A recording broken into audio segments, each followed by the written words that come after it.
ඉලෙස විශ්වාස කරනවා සියලුම දෙනාට විශේෂම විශ්වවිද්‍යාලන්ට තමන්ට මෙන්ටර් කෙනෙක් ඉන්න ඕනේ.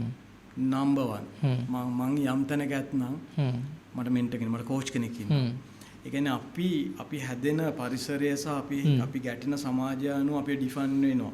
හැබැයි අපි යන්න පුළුවන් තැනේ සමාජය ඩිෆයින් කරන්න දන්නේ නැහැ. එහෙනම් නම්බර් 1 මගේ ඇඩ්වයිස් එක ඕනම තරුණයෙක්ට තමන්ට කියලා පර්සනල් කෝච් කෙනෙක් ඉන්න ඕනේ. ඒක තමයි එක මං දෙක තමයි මනෝද්‍ය සීගිරි ගල කාශප හදනකොට ලයිට් තිබ්බේ නැහැ. වතුර තිබ්බේ නැහැ. ඉන්ටර්නෙට් තිබ්බේ නැහැ. කම්පියුටර් තිබ්බේ නැහැ. වාහන තිබ්බේ නැහැ. අමු මිනිස්ශ්‍රමය පමණයි. අමු මිනිස්ශ්‍රමයෙන් හදපු ගල සීගිරි ගල අදටත් ලංකාව ජීවත් කරනවා. ඒක වෙනම කතාවක්.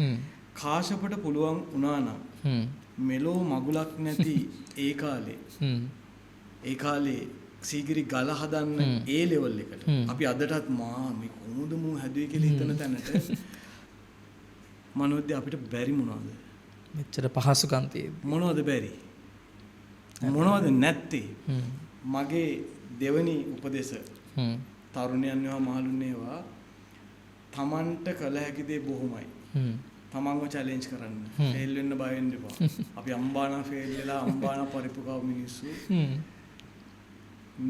නොහැක්කක් නොමැත කළ නොහැක්කක් නොමැත